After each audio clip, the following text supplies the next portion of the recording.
This episode is brought to you by Indie Film Hustle Academy, where filmmakers and screenwriters go to learn from top Hollywood industry professionals. Learn more at ifhacademy.com.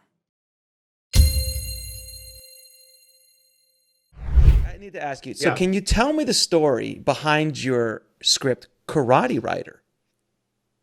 Oh, God, dude. Okay. So there's...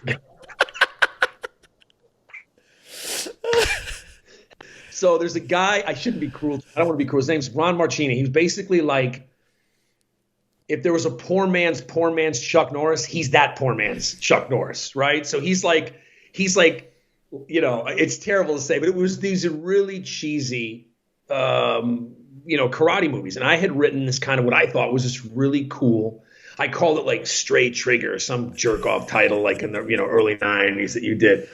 And it was this love triangle between this criminal, this kind of hardened killer, a cop, and a psychologist. They all kind of were interrelated. And I thought, this will be cool. And I wound up selling it to him for like $3,000, $2,000 the script, whatever the hell it was, which to me was a lot of dough, sure. Right? And then I got very kind of, uptight about what they were going to do with it. Long and distinguished career being a fucking pain in the ass. And not being able to just say, hey, dude, which we'll get to, bro, where I finally said, yeah, I'm just going to take the money, guys, knock yourselves out. But it was, I don't believe they ever shot it. They did I think they called it Omega Cop. They called it. It was correct. I don't know what the hell it was. But, dude, they were making these movies for like 100. Mm-hmm. I never saw the finished product. I don't know if my name's on it or, I think it's actually on, the whole movie's on YouTube. So you can watch the whole movie on YouTube. You shitting? It's called Karate Raider, but... It's called Karate Raider, but within the description is your movie, but the title in the movie is different than Karate Raider. So I actually scanned through it. I didn't sit and watch the entire thing because it was genius. No, I wouldn't recommend that. It's actually on some show. It literally just got put up like 4 days ago. Like, what are the chances? Are you kidding me? I just looked. I was like, hey. Lucky me, right, bro? Wow, how great is that? I was scanning through it. I'm like, well, man, we all got to start somewhere. We all got that project. Yeah, I mean, dude, it feels like one of those horrible relationships you have. Where you're like, yeah, he was kind of nuts, and I don't like to talk about it. That's really what it was. But yeah, she tried to stab me in the shower. It didn't really work out. But a heart of gold, Heart of gold. Okay, all right. Hey, sweet girl. Don't get me wrong. Sweet gal. Sweet Yeah, girl. Right. Until she came through the vinyl with that machete. Everything else was, it was great, man. It was great. We had a good time. She was going to be the one.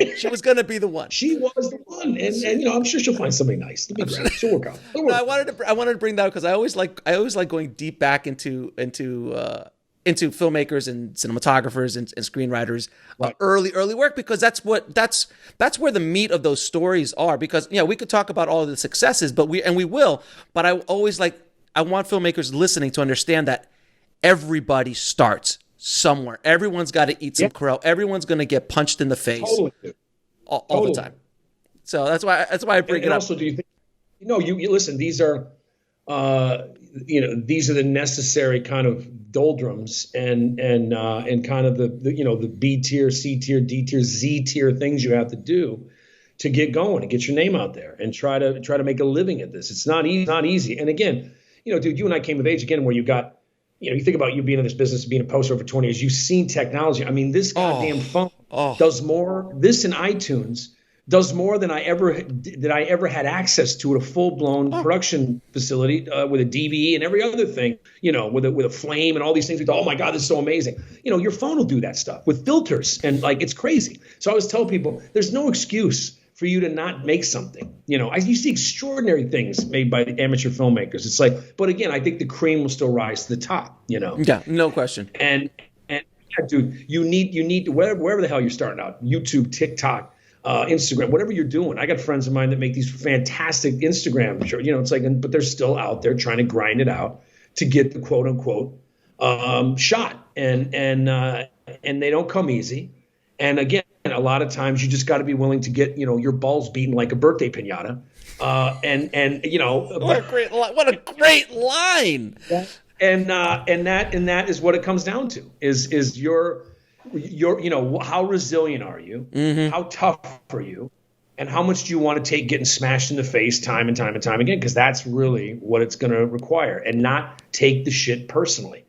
And it's only now, dude, that I no longer take it personally, and I'm inured to kind of the treachery, because I feel like I've experienced it. So you're not going to show me anything new in terms of taking a 6 inches of a 9-inch steel tempered blade between my spinal column. I get it. I mean, it's like, okay, that didn't, there was money or something on the table and you decided to go that way. So, okay, I'm not shocked. You can't get angry about it. Right. And it's the thing I always say is shrapnel. Like, you've got shrapnel. I've got shrapnel. Like, it could be different shrapnel. And I promise you, it is different shrapnel. But I love that, dude. You're right. That analogy is great. You got shrapnel. You got shrapnel. And that's why, like, you were talking to me early on that you saw that video that I did, that episode I did about, the truth about independent filmmaking and why they don't make money and things like that. And it's just this raw kind of shrapnel is the best word I can use, because it's a war, and you're gonna get hit. And that's why everything I do is because I want to help filmmakers but understand that the punch is coming and how to. Exactly. You're gonna get hit. You're gonna get hit. Brother, you can't do them that's the greatest service you can do to filmmakers. Like, if you think that you're going to run that gauntlet and not get knocked on your ass and get that kind of ammonia taste in the back of your throat when you really get the shit kicked, you're going to taste it. You are, man, that bitter, coppery, it's coming. And I think too many people make this false arrangement / agreement with themselves that, yeah, but not me. I'm going to coast. And I've certainly seen it. And then I've seen those same people, dude, get dropped from the stratosphere and land on their head. And it's like, you're not going to be able to sit it out. I don't care how good, I don't care what cloud you think you're cruising on. You're going to get knocked. And by the way, you should want that. And you should want it. And it doesn't matter, dude. It happens all the time. It's happened to me. It's happened to me multiple times.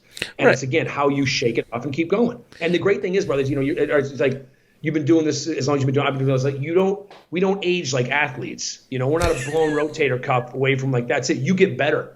I'm better in my 50s than I ever was in my 30s or 40s, as ever, and across the board better. So anybody that doesn't, Raymond Carver didn't publish his first short story until he was 52 years old. So it's like, you can become one of the most prolific kind of American short story writers. It's like, there is always room for something extraordinary, and it's age proof. It shouldn't mean, I got to be this young upstart kid. It's like, those experiences don't necessarily move me the way the experiences of people that have lived life do. So yeah, man, it's never too late, and you can always improve. And I love that about the craft, Absolutely.